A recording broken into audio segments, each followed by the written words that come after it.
Hi, I'm Mike. And I'm Joe. And you're listening to How Many Fingers Am I Holding Up, the podcast. And this week, we're reviewing The Shape of Water. She fucks that fish, guys! Joe! She makes love to that fish.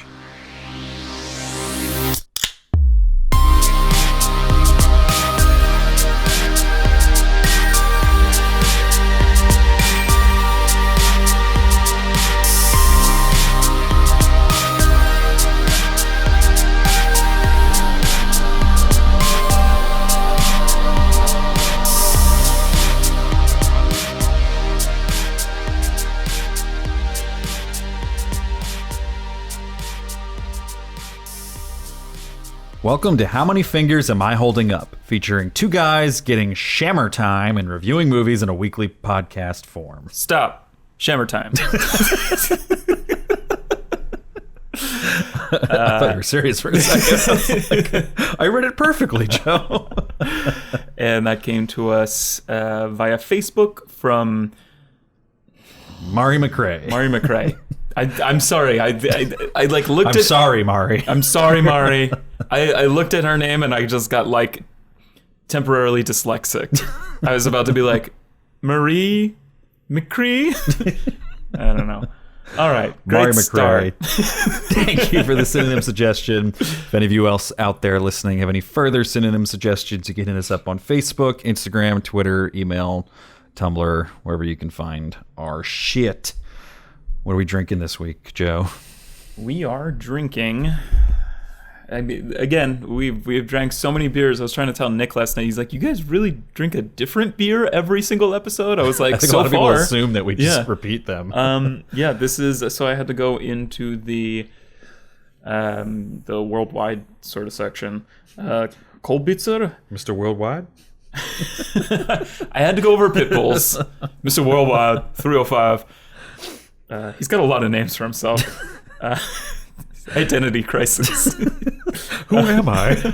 People, Mr. Worldwide, Mr. 305, Alfred Hitchcock.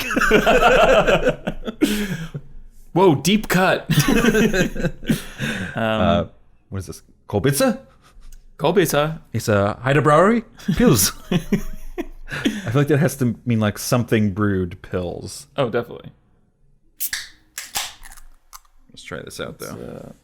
Gosh, you guys, I was just telling this to Mike. I had to wash these off. I feel like I'm even got like dust on my finger from opening it. Do you just ever get like a beer that looks like it's been on the fucking floor of a factory? Like, probably has. I'm drinking these out of Tall Boys. Oh, I didn't show the to our video viewers. Now that we're caught back up on video and can post video, each week. Welcome back. What a trip it's been. Seriously. Oh, I don't know. I'm not crazy. Maybe because I'm like hungover.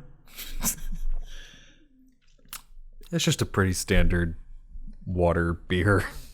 Pilsner. Yeah. The worst is like when you wake up like really hungover and you're just like, man, like maybe I should just like stop drinking for a while. And then you're like, oh wait, I created a drinking podcast with my friends and I can never stop, really. I mean, you could. I did for course. like a month and a half. Yeah. But that was because I was close to death. Mm-hmm. Yeah. On a wild night of playing PUBG. But Joe, you want to give me that IMDb description? Yeah. At a top-secret research facility in the 1960s, a lonely janitor forms a unique relationship with an amphibious creature that is being held in captivity. Oh boy, another one of these stories. Hollywood, quit it with the amphibian janitor stories. We get it. Jeez. Nothing fresh in Hollywood these days. The Shape of Water was directed by Guillermo del Toro and written by Guillermo and Vanessa Taylor. Oh, sorry. An opportunity for a joke there was Benicio del Toro. There was a review written by, I forget what the publication was. It was just an online publication, but they listed the director and writer as Benicio del Toro. Oh, no. And a bunch of people online were just taking them to task for it. Like, you got to get his name right. Yeah, really. I never even considered the fact that they have the same last name. Yeah. Just because Guillermo and Benicio are just so distinct in their own first names. And you're They just like, are. That's Guillermo. That's Benicio. I never really kind of made the connection before. I feel like they should do a movie together, though, now that I think of it. The Del Toros get together. Benicio. Guillermo. But Guillermo has previously directed? I should have written this down. He directed these. I don't know if he wrote these. I don't think I did my homework properly on whether he wrote all these. But he directed Kronos, Mimic, The Devil's Backbone, Blade 2, Hellboy, Pan's Labyrinth, Hellboy 2, The Golden Army, Pacific Rim, and Crimson Peak. I'm pretty sure he wrote a lot of those because he usually writes his movies, yeah. Write his, but don't quote me because I didn't do my research properly. But he's been nominated for 2 Oscars before and 2 BAFTAs, both for Pan's Labyrinth, and then as well as he's got a few for this year's Golden Globe nominations, and probably more as the awards continue to roll in with their nominations. Was it 2 for the Oscars? Or was it 2 for Pan's Labyrinth? Yeah. I think he was a producer on that. So when he gets nominated for Best Picture, that's an Oscar for him. Oh, I didn't even realize that was up for Best Picture. I just remember that was up for like Best Foreign. That's probably what it was. Best Foreign and Best Screenplay. Oh, okay. I think. Yeah. All right. And then Vanessa Taylor previously has written The Amazing Mrs. Novak, Hope Springs, Divergent, and the upcoming live-action Aladdin movie, as well as various TV writing credits. It seems like she's done a lot of her more popular work in TV. She's written for Game of Thrones, Everwood, Alias, and much more. She's been nominated for 2 Emmys for Game of Thrones and a WGA Writing Award for Game of Thrones for writing for TV drama. And then Shape of Taylor. I'm in love with the Shape of Taylor. Shape of Water is kind of just raking in the awards, or the nominations at least so far, as award season continues to roll on. It's won the Gold Lion at the Venice International Film Festival where it premiered. It was nominated for an Eddie Award for Best Edited Feature Film Dramatic. It was nominated for 14 Critics' Choice Awards: Best Picture, Best Director, Best Actress, Best Supporting Actress, Best Supporting Actor, Best Original Screenplay, Best Cinematography, Best Art Direction, Best Editing, Best Costume Design, Best Hair and Makeup, Best Visual Effects, Best Sci-Fi Horror Movie, and Best Score. Wow. Nominated for 7 Golden Globes, which will have been awarded by the time this comes out. We're recording this on Saturday. The Golden Globes give out their awards tomorrow, Sunday. Then I think this comes out in like 2 weeks. So you'll already know the results of the Golden Globes, but we don't 2 weeks ago. But it was nominated for Best Motion Picture Drama, Best Actress in a Motion Picture Drama, Best Supporting Actor, Best Supporting Actress, Best Director, Best Screenplay, and Best Original Score. And then at the Screen Actors Guild, Outstanding Performance by a Female Actor in a Leading Role, and Outstanding Performance by a Male Actor in a Supporting Role. And then at the Writers Guild of America, it was nominated for the Best Original Screenplay. And at the Producers Guild of America, Outstanding Producer of Theatrical Motion Picture. And then it's a likely Oscar nominee, but we'll have to wait until late January to find out what actually comes of that. Yeah. And as we sort of consider, it's like a second-tier contender to win Best Picture. Right. As of this date, it's ever-changing because all these awards keep rolling in. I'm sure when the Golden Globes are awarded on Sunday, that's going to change, our predictions even more based on that. And then just 2 quick notes that I thought were interesting. It was primarily inspired by Del Toro's childhood memories of seeing Creature from the Black Lagoon and wanting to see Gilman and the film's co-star Julie Adams to succeed in their romance. And when Del Toro was in talks with Universal to direct a remake of Creature from the Black Lagoon, he tried pitching a version focused more on the creature's perspective, where the creature ended up together with the female lead, but the studio executives rejected the concept. And then I was listening to the director's cut, which I bring this up all the time, but it's so relevant to this podcast. It's like my new favorite podcast. But he was talking with Baz Luhrmann, however you pronounce that. Baz Luhrmann, yeah. Baz Luhrmann, yeah. About Shape of Water, and he was saying that he wouldn't call it out by name, but he was saying that he was working on a sort of like a big budget studio sequel film, which is either this or there was something else that he was sort of attached to. I think he was attached to the Second Pacific Rim for a while. It could have been either of those that he was working on and then had the sort of idea for this movie. And so I'm assuming it was Creature from the Black Lagoon from the Universal Dark Universe. series, and he had the idea for it, and then he talked to his friends, as we've discussed before, the Three Amigos. Tres Amigos? Yes, which is what? Robert Rodriguez. He's the third one, right? Robert Rodriguez and Alejandro. No, I don't think Robert Rodriguez. I don't think so. Are we sure? It's Alfonso Cuarón. Oh, Alfonso's the other one? Yeah. Guillermo del Toro, Three Amigos.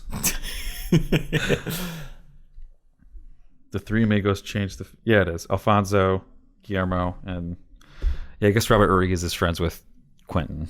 Yeah, Tarantino. yeah. Either way, and he's like Texas more than he is. I mean, he's definitely from Mexico, obviously, but he's more aligned with... Or I feel like he was in Texas by the time these three were... I don't know the timeline. Fuck it. I heard something about Guillermo del Toro. I don't know if this is true. Being attached to Beauty and the Beast for a little bit. That's what it could have been too. I was trying to figure out what it was because he didn't like call it out by name. He was just like, I was doing this sort of lifeless big budget studio picture. Right. I think he said like sequel or remake or something at some point. Right. Which is what made me think it was Pacific Rim because that was the only sequel. Creature from the Black Lagoon is not a sequel. That's a remake. Beauty and the Beast is a remake.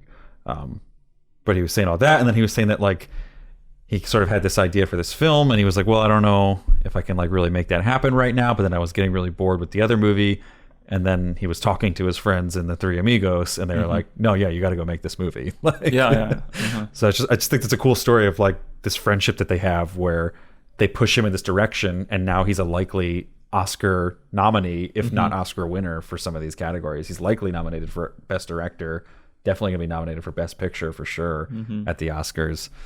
It's just like them being like, this is the decision to make, and that was kind of the push he needed, and he went on and made this film because of them. They push him to be the best amigo he can be.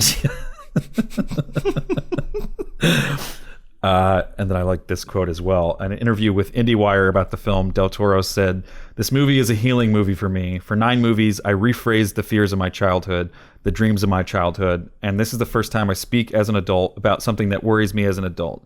I speak about trust, otherness, sex, love, where we're going. Those are not concerns that I had when I was 9 or 7. Which I think is why this movie does feel sort of different, and we can kind of maybe jump into the film from there, because that's all my notes, is that I'm really not a huge Guillermo del Toro fan in terms of his films. Like I didn't find a whole lot that I related to in Pan's Labyrinth. I feel like I need to give it another viewing because everyone speaks so highly of it, but I remember just being so bored when I watched it when that came out. And then I hate the Hellboy movies with like all of my heart. There's just something about the character design in those movies that I just don't want to watch. I don't like the source material to begin with. By the way, the point being, I don't really have a whole lot of affinity for Guillermo del Toro as a director, but I've always just liked him as a person. I think he's a really pleasant force and a positive force in Hollywood. Yeah, I feel like what will come back, we'll kind of come full circle with that. We'll come back around to it when we show our fingers. It is if you haven't seen the movie, we will get into spoilers eventually, but this I do think this is the most accessible Guillermo del Toro movie to date. I think like when you think of Guillermo del Toro, you think of Pan's Labyrinth, which is a fantastic movie. I haven't watched it in such a long time. I need to have another viewing of it too. I think I might like this more than that because I don't know. This seems like this is his brand, man. Like through and through. Like it's really. I mean, he loves like to show like in all of his movies, like sort of like the humanity of monsters and the inhumanity of certain humans and everything. And that's definitely what this is. I mean, this movie was kind of like what is that movie? Like Amelie meets like Creature from the Black Lagoon. That's like how I saw it. I heard him talking, I forget on what kind of interview, but he was like, if this film came out in the 1940s, like when it's based or whatever, like he's like, like the main character would be like Michael Shannon, and we'd be following him through the front door. And he said the same thing in the director's cut. And the monster is like, maybe I was listening, I don't know. And we'd be following him in through the front door instead of like the back door where the help is kind of, or the janitorial service, and the monster would be after the woman, and we've got to save this woman. Just because it's like Frankenstein, but instead of him finding like a little girl by the water, it's like a woman finding him by like the side of his pool or something. It's like a really nice I don't know, it kind of flips that whole thing on its head. But it's still like a fairy tale. I mean, he talks a lot about it being like an adult fairy tale, right. And he kind of went into like his perception of like the origin of fairy tale, where he was like, fairy tales weren't really like designed for kids. They were designed to like help adults like cope with the realities of the world. Mm. And he's like, so I thought that was a good way to approach a more adult-oriented film, right? And then he also sort of tied that into like why he chose to put it in like the Cold War, because he thinks he was like, it just kind of like automatically adds tension to the situation, and there's not like a whole lot that needs to be explained. It's just like there's the Americans and the Russians, and we'll do anything to prevent the Russians from getting their hands on this, and the Russians will do anything to prevent us from learning something about this, and it just kind of adds like tension to the situation already. And just inserts us like in the setting and the place already, where you're just kind of like, yeah, like I can relate to a situation. Like It's kind of like, he's like, it could have been made now because tensions are so high in like the political sphere now, but like it also just makes just as much sense in the Cold War era. Then. Yeah, it's really great, and I love the whole kind of, because the Cold War is kind of be this sort of nuclear family, or don't be like almost like don't be different. Yeah. Or you're being like un-American kind of. And I think like, I don't know, but then we do have like this Michael Shannon character who like, I think it's like hilarious that he has like the perfect nuclear family and he's still like not happy. There's something missing. Jeez,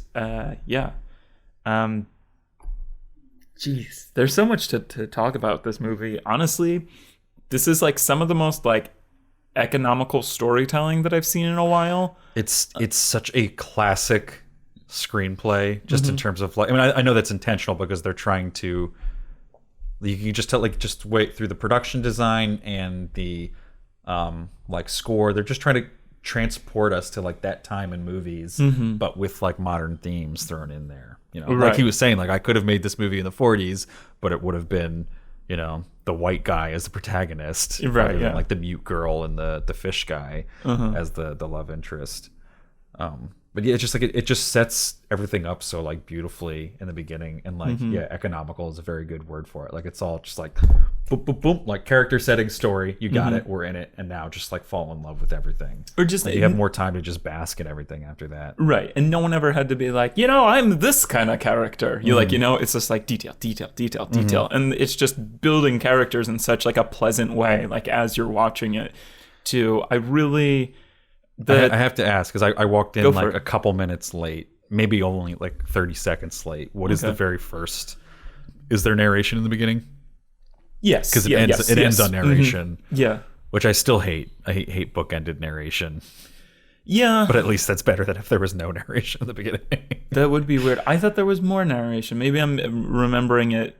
No, because I was surprised when I heard the narration at the end. I was like, they haven't narrated it before. Right, yeah. And it was Richard Jenkins' character. And I thought that was kind of corny. And then I started chewing on it kind of. Is he talking about it like it's a fairy tale in the beginning? Like it's a story he's telling someone? Yeah, I mean, I've seen like that quote on like Letterboxd a lot. And it's like, what do I say about the princess who couldn't speak or something? Like it's... I like when I chew on it, it's kind of like he is this artist and he's working on his work, but it looks like he also kind of has his independent creative work, or he is actually drawing Eliza and the amphibian man.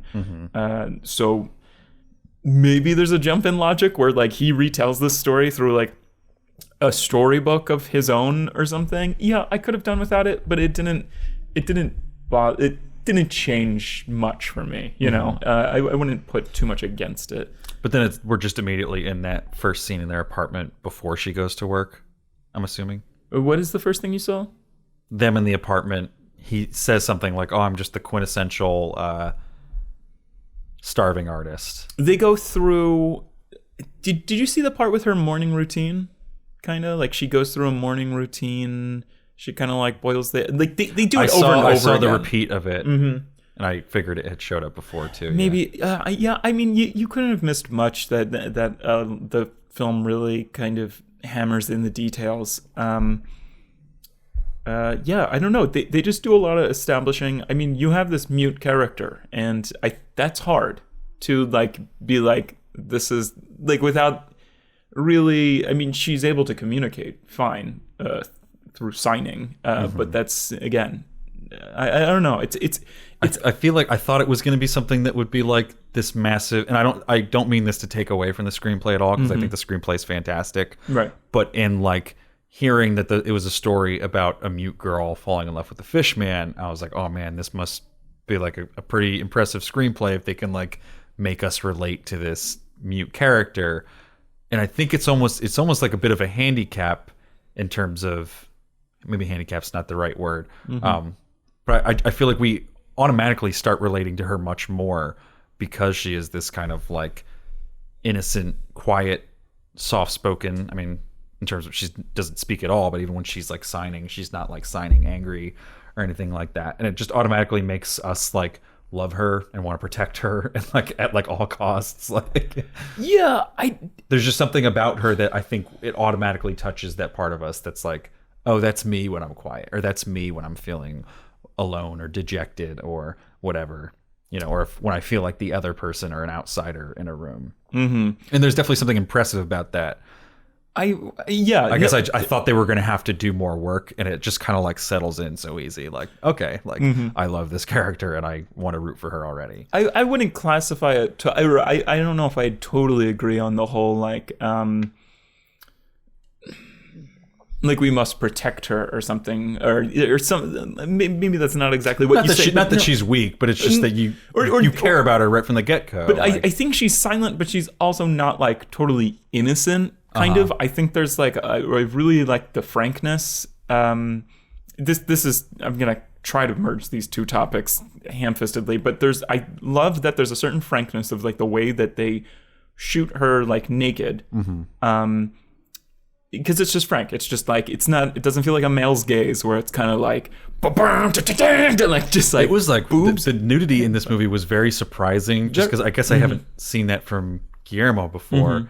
Like I went to see it with my girlfriend, and the scene where Michael Shannon's character Strickland is at home after he's had like the injury, and his wife is like, oh, like finish putting that stuff away and then meet me in the bedroom, and then she just like plops her boob out, and I was just like, it's very effective. It's like jarring. Like it's like you're saying, yeah, it's very frank. It's just like, yeah, this is what happens. It's not always like slow and quiet and sensual. Like it was just very real, and I was like, props, Guillermo. Yeah, no, you should have been shooting sex stuff way long before this. Oh, definitely. And I mean, it's just kind of like there were definitely people who like I could feel in my audience who were taken aback. It's not. I feel like America like.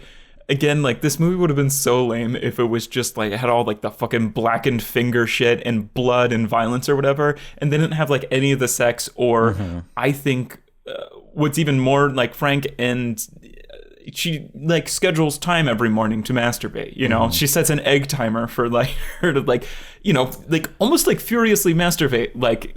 Yeah, I only saw the repeat, and it's, like... Oh, okay, yeah. And you get the idea, but it was, like, a blurry picture. Oh, I think it's focusing on the egg timer or something else while she's... Okay, yeah, they have a kind of lengthier one at the beginning too, and it's just kind of like, oh, okay, like this is a fucking...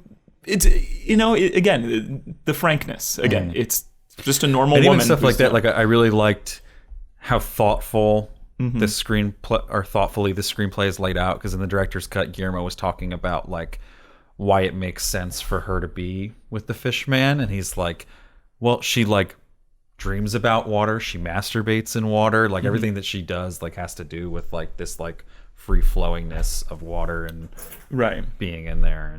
And I don't know, I like little details like that. I like the scene where they're talking about like cornflakes like were invented to like stop masturbation, and she kind of like stops for a second, and he's like, it didn't work.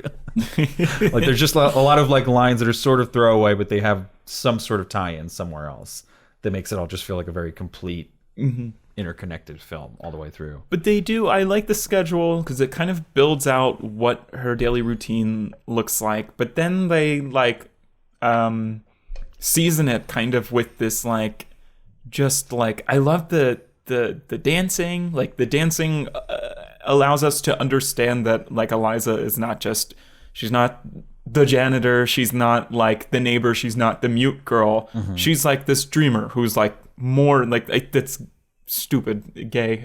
Like she is, but she is like a dreamer. She dances down the hallway and we hear her hum in private and everything. Like there's like a scene going on around her, and again there is a scene later in the film that like where we can kind of like almost see inside her mind of like what's going on when she's doing that. She's just this person who, you know, I like that more than like just kind of like, I'm sick of this old town. Or you ever like born wishing like knowing you were meant for something more, kind of like, it's so much, it's just such a more subtle like way. I think I mean, so far out of everything we've seen, I think Sally Hawkins should win the best actress, hands down. I really like. I can't think of anyone I would put in front of her. Yeah, I really like this. I want to say think Guillermo wrote this for her as well. Oh, okay. I don't know what they worked on before, because I'm not really familiar with Sally Hawkins for much before. Same. But he had said that he wrote this like intentionally because she's not the type of person who gets a leading role very often, and he was like, here's a role that like you would be perfect for in the leading role. He kind of like wrote it around the idea of her. Right. Huh. And then I was about to say it feels like a silent movie performance, but I also worry about saying that because like that almost discredits it, because it's not like a theatrical performance. It's like a more I don't know, subtle sort of performance. The other person, well, there's two others that have been getting a lot of like awards buzz from this, is Richard Jenkins, who, this is my favorite role he's ever been in. I really like it. I agree. I'm just I don't know, I just feel like there's other better roles from this year. I really like him. I love him in this. He's perfect for this.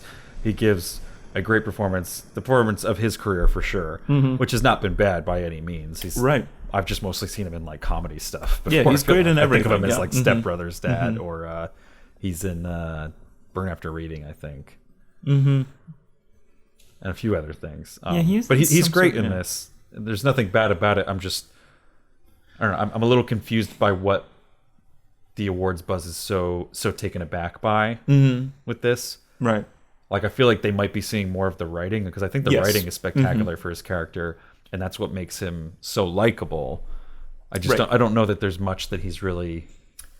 Right. He's a very pleasant character. Like we enjoy seeing him on screen. The writing, I would say the writing is the strongest. I mean, I love his performance, and he makes it look so like effortlessly, and he's also, a lot of his characters, like he's never afraid to kind of like show the warts of the character, and like we still like love that character, but it is like the writing is really there for him more, I think, where like I love this kind of like him just like struggling to find a foothold in like his personal and professional life, and he's just kind of, he's almost at like a free fall at some points, where it's just kind of like, he's like, everything around me is like not going as planned. And I kind of feel the same way about Octavia Spencer, and maybe to a more drastic degree, because I actually do really like her in this, and I don't really like her in a lot. Same. A lot of it has to do with the fact that she gets nominated year in and year out, and I don't feel that she's deserving. No, even though she's not bad. But I do think she's particularly great in this. But I think again, it's another case of like, she plays the part. Were there not better female roles in supporting roles this year? I mean, again, we'll see what happens when the actual Academy Award nominations come out. But she's already racked up a few nominations herself, and like, it's a good role. But I think the screenplay is more to you know, something to throw the praise on for this. You know, like because a lot of her, there's not a whole lot of range to her. There's definitely a little bit of range to it, and I think more range than she's had to do in a lot of the other roles that she's done. Right. But a lot of what we like about her character and what makes her so likable is what's in the screenplay. Right. Yeah. And again, she plays it well. I think when you're awarding like the 5 best acting roles of the year in that category, like, Right. you know, like, I mean, like I know it would never happen, but like I want to think of like Jennifer Jason Leigh in Good Time. Like, Right. is that not a fucking great role compared to like this? Right. Or, Yeah. like, Of course. Yeah. you know, literally like any of the supporting actresses in Lady Bird. You know, what's the friend's actress's name? I can't remember. It was like a newer actress in Lady Bird, but she was great. Like, you know, you could nominate her instead of Octavia Spencer. I mean, it's familiarity, and it's almost like it's sort of like a product of like the hypersensitivity to, you know, like it almost kind of feels like affirmative action in a way. Like, yeah, but also give it to somebody else of color. Yeah. Stop giving it to fucking Octavia Spencer, because she shows up and she does her job, and you could give it to that. What's her face from Get Out? The maid in Get Out. Oh, okay. I thought you were talking about Allison Wilson. Or No, Brian, Allison Williams. Williams, yeah. Yeah, I don't know. You know who, like why isn't there just like I was looking back through his work or whatever, and I was just like looking at this movie especially too, and I was like, why isn't there like a fucking conversation like surrounding like Doug Jones like there is like around fucking like Andy Serkis or whatever, you know? Like I feel like I think this was like very minimal CGI. This like I was confused. I was like, Doug Jones, the politician? Oh no, who just won in Alabama over the pedophile Roy Moore. I think there was a conversation about it. Yeah, but what did Andy Serkis do? People talk about Andy Serkis. They never talk about I haven't realized. I didn't know Doug Jones was I wasn't familiar with Doug Jones as a CGI motion capture guy. Well, that's the thing. He's Andy Serkis is the CGI motion capture guy, and I feel like Doug Jones does all of this kind of costume work, like where he's in an actual. You know, who used to do a lot of costume work was Ray Park.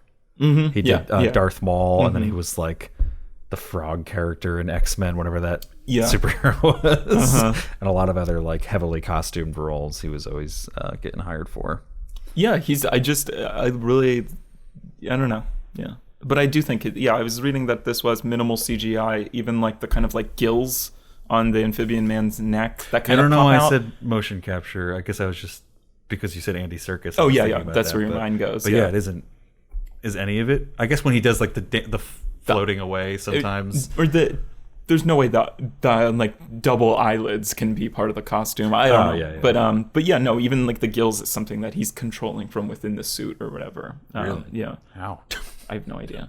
But again, and he's like, I think he does such a great job. Kind of, he's the other kind of performance without words, obviously, where after a while you can kind of, when they start to spend time together, you can almost start to understand why she's attracted to him. Like there's like certain courage kind of like in his performance. There's certain like, I don't know, he's just somehow like this amphibian man is like the most attractive character in this movie, you know. I was still left a little wanting in terms of their relationship. I think like I knew it was going to be weird, and then like, but I was expecting to be like, but we're going to understand fully like why they're together, and she gives an explanation of it, like she says it, but I don't think they really like show it or prove it. Is maybe my complaint, because like they have the scene where like she puts like the egg out in the beginning. You know, she's like kind of interested in him and taken aback by him, and that's maybe more of my problem, is that like I don't understand how it would get to romance in the first place. Like if she just like, you know, just saw him as a creature, like where does she get to the point where she's like, oh, that's a, you know, that's basically just a human, you know, just that looks different and, you know, can think and perceive emotions just as well as I can. Because she starts out like putting the eggs out, and he takes the eggs like an animal. Like it's not like he like grabs the egg and it's like, oh, you want to like go on a date or something? Like he grabs the egg and like darts away like a fucking like squirrel or a raccoon or something, you know, like an actual animal. And then there's not a whole lot that changes in between then and when they're just straight up like having sex. And it's sort of my complaint with it. Like I get the whole concept of like, you know, not judging a book by a cover, and I really love the whole idea and theme of this movie being sort of like a metaphor for oppression, particularly when it comes to, you know, who you choose to sleep with and have sex with. But I feel like, and I still appreciate the fact that they didn't like beat us over the head.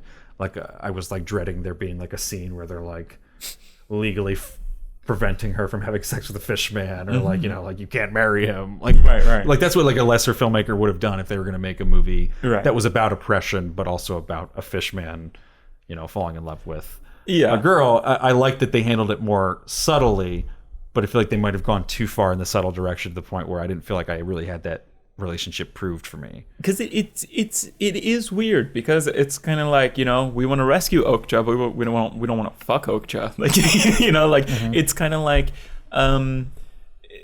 it seems like a humanitarian effort to break him out of there, kind of, and I don't know, it is a little weird. That's the thing I get is that like Michael Stahlbarg's character, you know, he has sort of the same feelings from the initial get-go of like, this is an important thing, we should preserve it, it's a living creature that's intelligent, we need to, you know, not kill this thing, it would be wrong morally to kill this thing.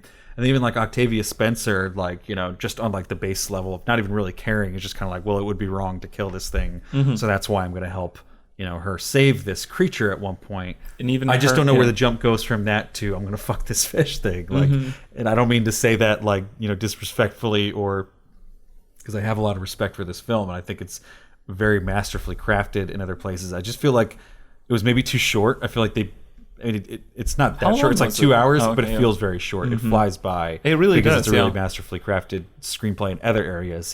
I just feel like it needed one or two more scenes to be like, at what point is she like, at what point does she tell herself that she's attracted to this fish and give into it and decide that she's going to fuck it? And I understand, like, you know, sort of like the love feelings towards it. It's just the sexual feelings. It's like it straight up just feels like bestiality at parts, because they don't do enough to show us like she says, oh, he looks at me and I can like feel, you know, that he like truly sees me, but I don't think we really see that, despite it being a great performance from Doug Jones. To show some of the more like confident and like commanding, like when he like stands up a lot of the time, like that's really good, you know, body control in those scenes. But I don't really totally get, like, he just kind of looks at you like your dog looks at you, and I don't want to fuck my dog. Right. Yeah. I feel like they could have done more with the language part of it too, because like he's starting to learn like egg and then like music and like, you know, science and stuff like that, and he should have learned more words, and he did know them at the end, but we didn't really show her teaching him. It didn't seem like enough time had passed. It seemed like a pretty short relationship. He even kind of, he doesn't really learn that much at all. Like, he learns some things, but at the end when he gives her like some sort of sign language, like I think he's repeating what she said, you and me together. Right. Yeah. But it's just kind of like, but then he understands when she says without me. Okay. So she must have taught him a decent amount of words. Yeah. But we didn't have like a montage. Not that I'm a proponent of montages. Yeah. I don't even need to see them learning. I kind of just would have liked to be like, okay, do we want to pause the pod? Ladies and gentlemen, we're just going to take a little break here to get our guest out of the parking lot. BRB. And we're back. And Joe remembers where we are, but I don't. So take it away, Joe.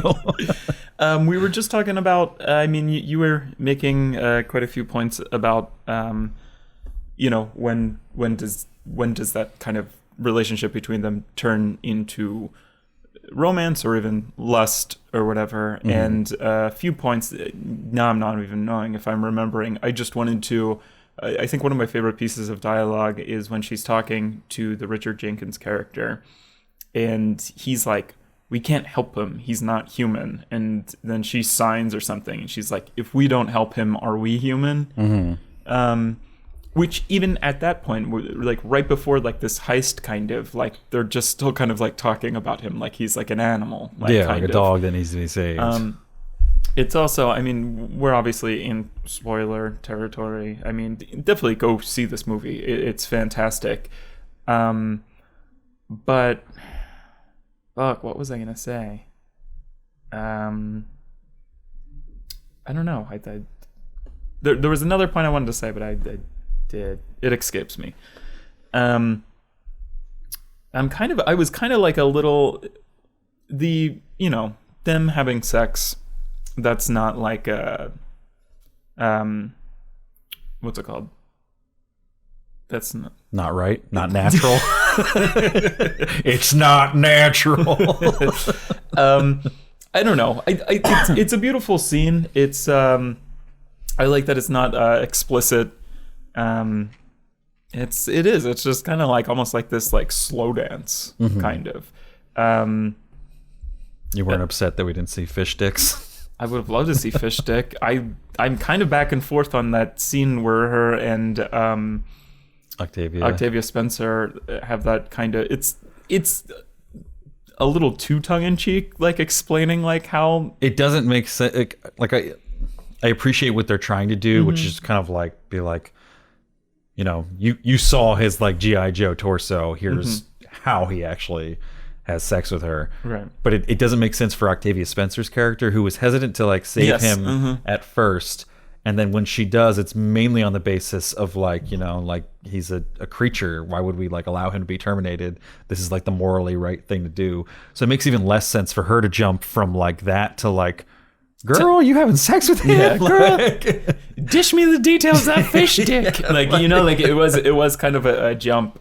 It reminds me of like, you ever see that episode in Futurama where like Fry marries the mermaid or whatever? It sounds familiar. And it's like this like really attractive woman, and then they're like finally like in bed, and he's like, okay, so how does this work? And then she explains like how fish reproduce. She's like, I'll lay my eggs out, and then like you like like seminate them or whatever. And then like he just like stares at her for a second, and then just cuts to him like running out the house. And he's like, why couldn't it be top half fish, bottom half woman?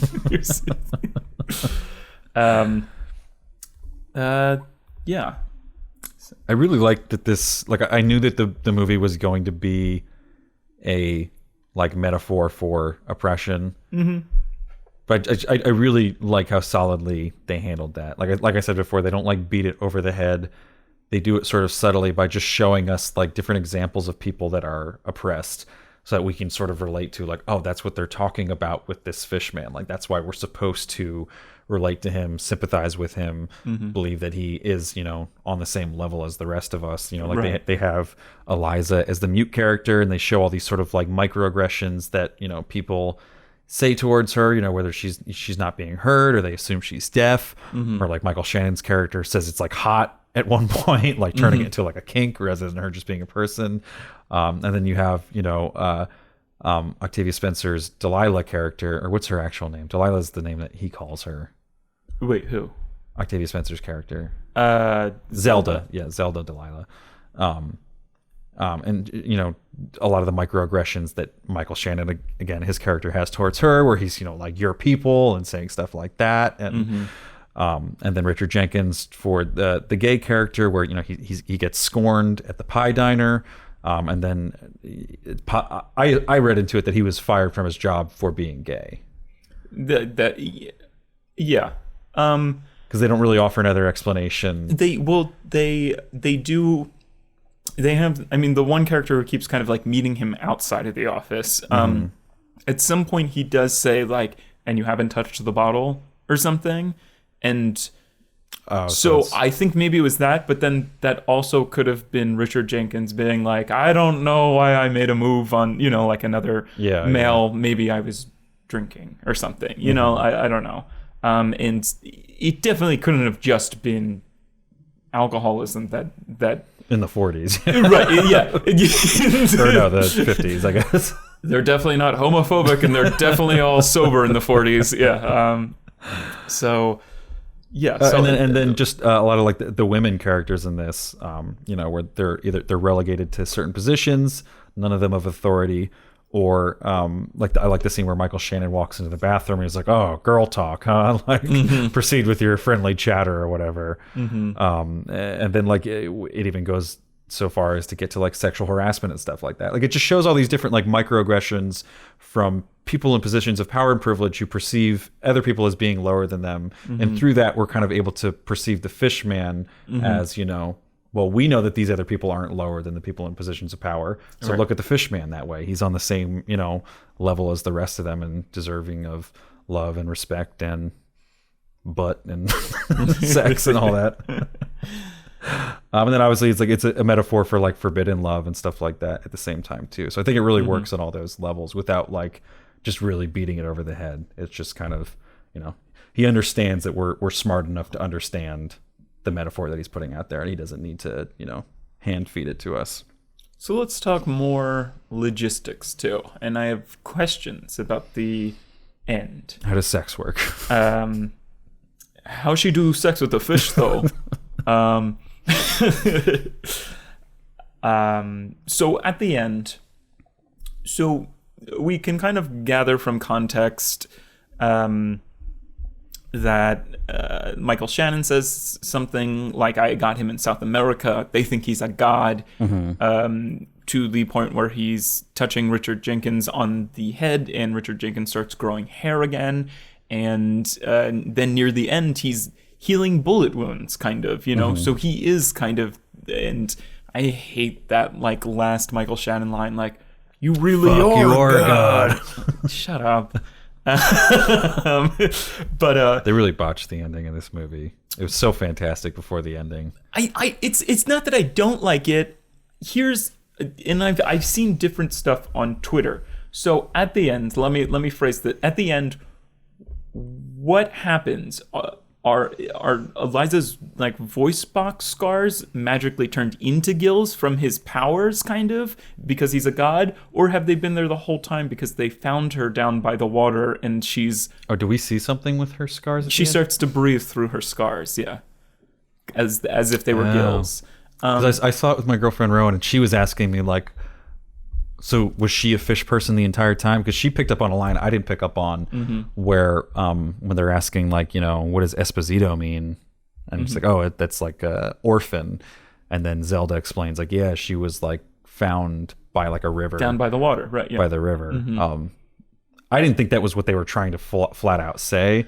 I thought they were just trying to, you know, put enough out there where you could draw your own conclusions about it. But I didn't notice the actual breathing through the gills. I just saw him like give her mouth to mouth essentially underwater, and then I thought he was sort of granting her the powers to breathe underwater through his sort of like magical powers. I like didn't even think of, I don't even know if I consider him a god. I just consider him a magical creature. Oh no, definitely. But like I like literally, like I saw this with Sabri, and we didn't even like I don't even think I told her about like the whole like Twitter thing that I just started reading like a bunch of opinions where like people are like, oh no, like they didn't even like consider like that he was kind of like magically turning like her voice box scar into gills or whatever. Yeah, I guess I wasn't looking at her neck because I was looking at them kissing. Well, yeah, and I thought he was magically kind of granting her gills, and like that was just kind of taking like her past injury and kind of making it into something new and beautiful, kind of. And because his gills aren't on his neck, right? They're in his chest, aren't they? Yeah, I have no idea. I mean, so she's not exactly what he is, I guess. But like, here's the whole thing: is that people are walking away from this film being like, oh, like the whole meaning was that like she doesn't like fit in like on our kind of society. Like she's meant to be with like her people, and like, is this all fated? Are they like sort of this sort of like star-crossed lovers? Because that diminishes the movie for me. Because like, because they weren't all of a sudden like they're not like these two people from two different worlds bridged by love. Like, you know, like that's maybe traditional. Maybe that's like a traditional love story, but that's like kind of the love story that I really like. And like, no, it's I don't know. I love that she gets to go do a thing as opposed to returning to something that was taken away from her, kind of, you know? I don't know. Yeah, I think it would have been nicer to maybe have it not be such a traditional love story in terms of they live happily ever after, but more of like a, you know, they had this love and he taught her something, and then maybe she's able to go back with more confidence to the real world and, you know, or maybe he even just gives her, her voice back or something like that in the real world. I'm not sure. It felt a little too neat. Well, I think also, I mean, most of my problems with the end are the scenes before that, where I think like there's this like really incredible buildup that's happening, right? Where like you have Michael Shannon, who gives a pretty good performance in this movie. I think I've heard some people say they thought he was boring. I don't agree. Yeah, I don't agree. Yeah. But like they're ramping up like the stakes here, where like he's had like these fingers that have been rotting off the entire time, and he rips them off while he's like threatening Zelda, and he's finding out the true location of wherever he finds out about Michael Stahlberg being like the spy, and he kills him. So there's just like this increasing threat of like violence that just keeps hitting in these notes leading up to this like show off, and then it's raining, so it's like the fucking like last scene of like the Matrix or something. And like he's like they're at the docks, she says goodbye to the fish guy, and then he shoots both of them, and then we have the scene of him, the fish guy, like resurrecting. And then he again like the Matrix, he like rises up, and I'm expecting that, like, not that I want it to be like a choreographed like kung fu fight scene, but like, you just want this to be the Matrix.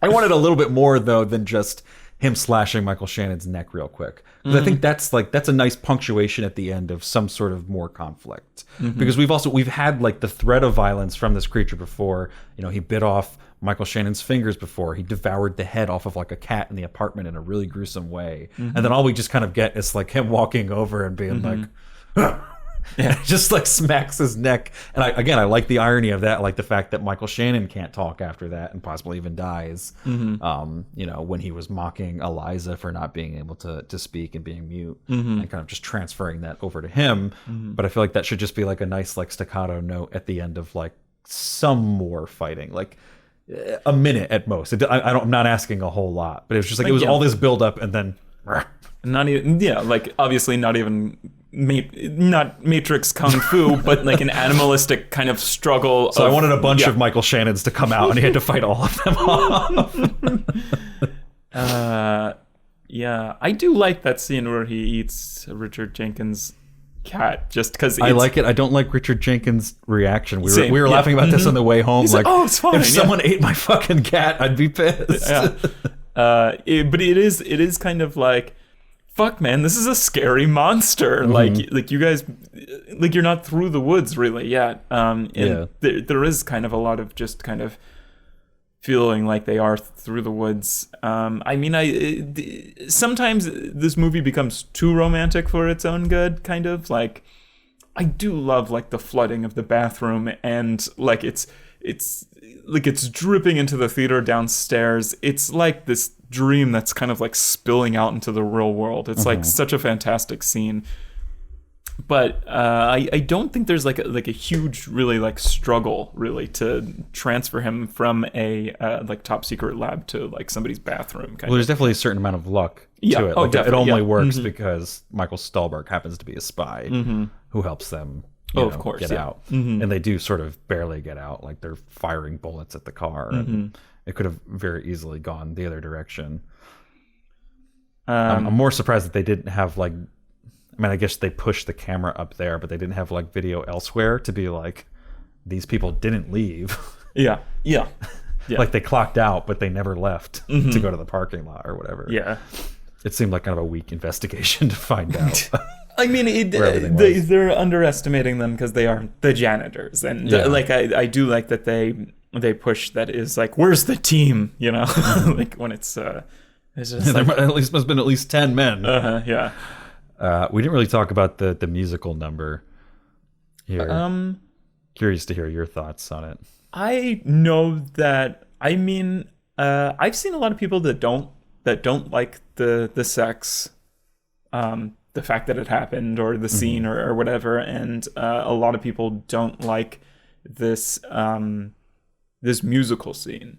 And I get that, because like musical numbers are for characters in musicals who like can't express their feeling. Like, it's a way for them to express something they can't, like, in the real world, is by breaking into song, or by breaking into like this different medium, basically.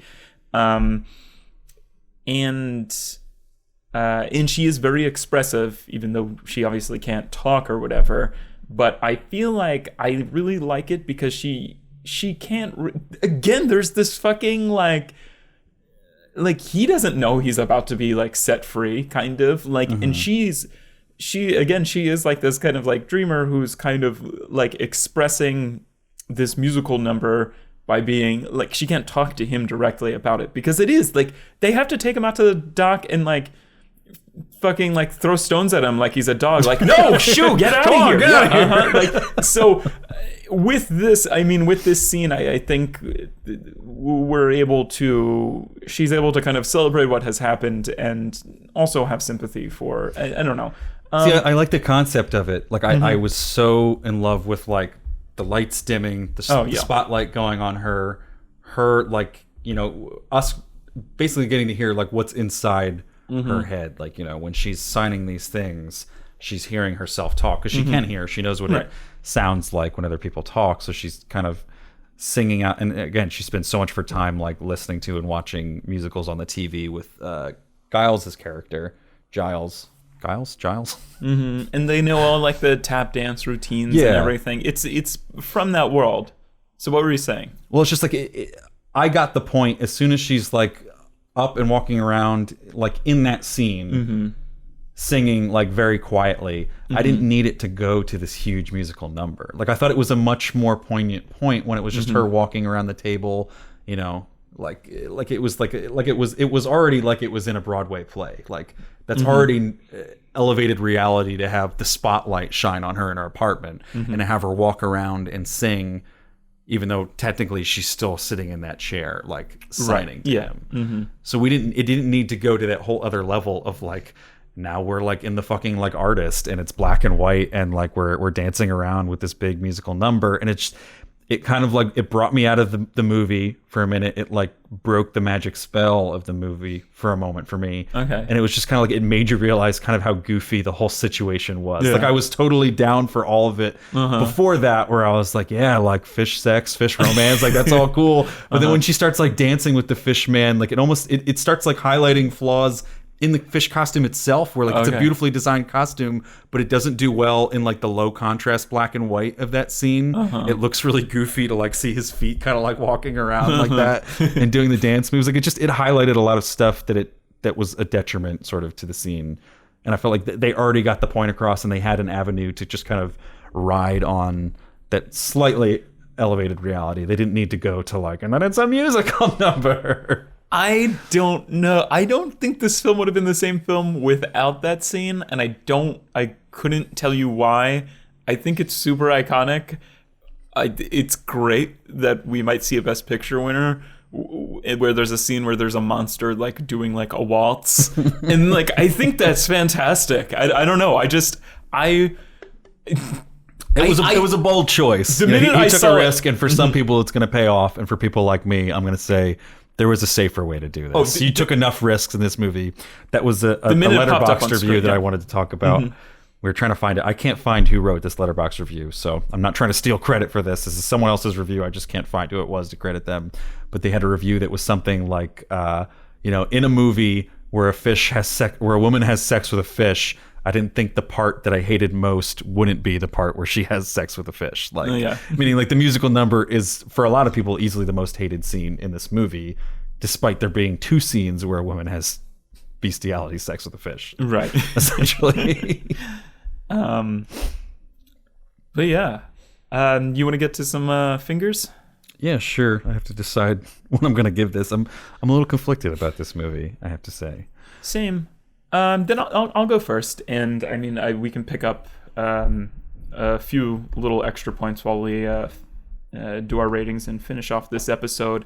Random fact: Sally Hawkins didn't know sign language, and Michael Stahlberg didn't know Russian before working on this film. So I watched Michael Stahlberg and I was like, oh, he gets to use his Russian in a film. How cool is that? And I was like, oh, he had to learn it for this, because he even speaks in some sort of, that's not like Russian 101. That's some sort of like Russian in a certain dialect, like the way that he was talking. He's just so consistently fantastic that I think he gets like overlooked a lot of times. He does, yeah. Because he's been good in 2 movies this year, because he's also in Call Me By Your Name, which is where most of his award season buzz is focused on. Jeez. I didn't even think of that he was also in that movie. Yeah. Yeah, no, I feel like I've really said everything that I've wanted to say. I kind of looking back over my notes. Yeah, I've hit everything I really wanted to say.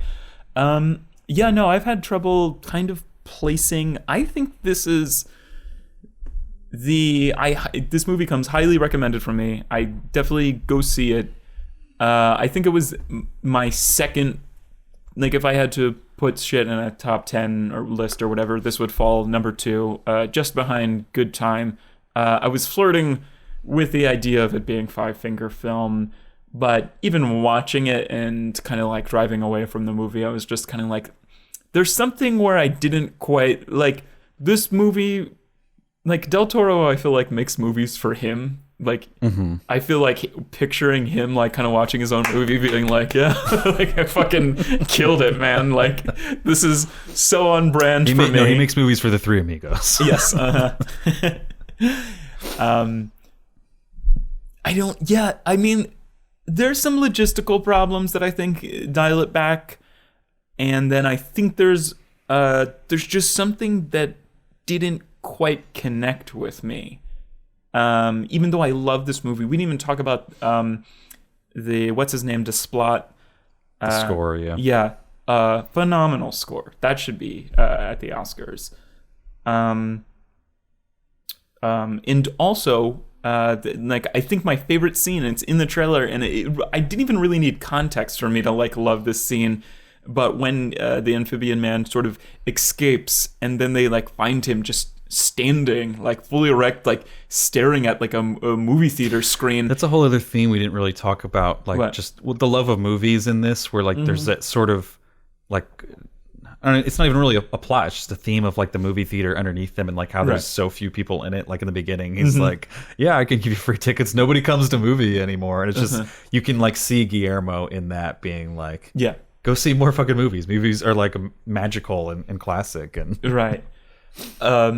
I don't know. There's something super chilling about that scene. I kind of thought it was going to be like a dream sequence, like when I saw it in the trailer.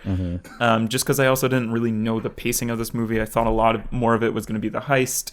But it's maybe like see it for that scene, or at least just look at the trailer and look at that scene. It's truly like one of the most surreal looking things. I don't know. It's just fucking weird. It's like he's like, whoa, like you can't even picture like what's going through this amphibian's head, where it's kind of like, holy fuck, like I don't know. It's like yeah.